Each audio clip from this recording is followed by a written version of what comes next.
दरवर्षी ललिता पंचमीला अंबाबाई देवी आणि त्र्यंबुली देवीच्या भेटीचा अलौकिक सोहळा कोल्हापूरकर याची देही याची डोळा अनुभवत असतात.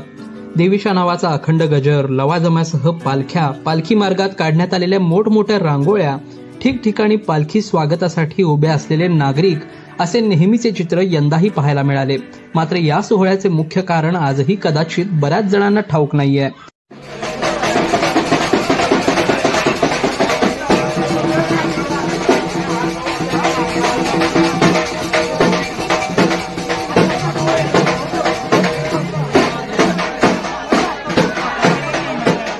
यावेळी अंबाबाई देवी आणि त्र्यंबुली देवीची मूर्ती रूपात भेट घडवली जाते. कुमारिकेच्या हस्ते कुष्मांड भेदन अर्थात कोहळा फोडण्याचा सोहळा पार पाडला जातो. या पालखी सोहळ्यात परंपरेप्रमाणे जुना राजवाडा येथील छत्रपती शिवाजी महाराज आणि तुळजाभवानी पादुका पालखी, त्याचबरोबर गुरु महाराजांची पालखी देखील असते. याबाबत मंदिर अभ्यासक ॲडव्होकेट प्रसन्न मालेकर यांनी माहिती दिली आहे. करवीर निवासिनी श्री महालक्ष्मी, त्याचबरोबर भवानी मंडपातून अर्थात अंबादेवघरातून छत्रपती शिवाजी महाराज आणि तुळजाभवानीच्या पादुका आणि राजगुरू सिद्धेश्वर बुवा महाराज अर्थात गुरु महाराज अशा 3 पालख्या करवीर निवासिनीची प्रियपात्र सखी असणाऱ्या त्र्यंबुली अर्थात टेमलाबाईच्या दर्शनाला, टेमलाबाईच्या भेटीला येतात. परंपरेप्रमाणे येताना करवीर निवासिनी श्री महालक्ष्मी अर्थात आई अंबाबाई कोटीतीर्थ, टाकाळा या तीर्थांच्या ठिकाणी थांबून त्या तीर्थांचं पूजन आणि आरती देवीची केली जाते. त्यानंतर देवीची पालखी या टेमलाबाईच्या टेकडीवरती येते. मंदिरात पालखी आल्यानंतर प्रथम करवीर निवासिनी जाऊन मूर्ती रूपानं करवीर निवासिनी आणि टेमलाबाईची भेट घडवली जाते. त्यानंतर गुरु महाराज जाऊन दर्शन करून येतात आणि त्यानंतर छत्रपती महाराज जाऊन आरती करून येतात.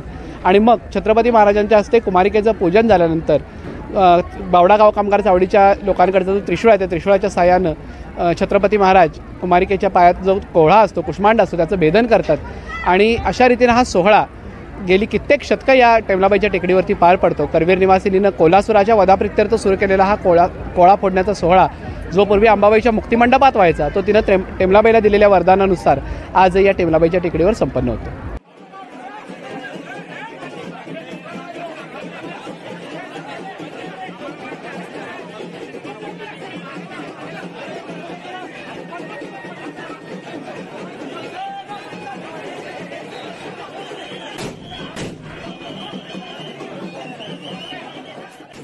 कामाक्ष नावाच्या दैत्यानं करवीर निवासिनीसह सर्व देवतांचं रूपांतर मेंढ्यांमध्ये करून ठेवलं होतं.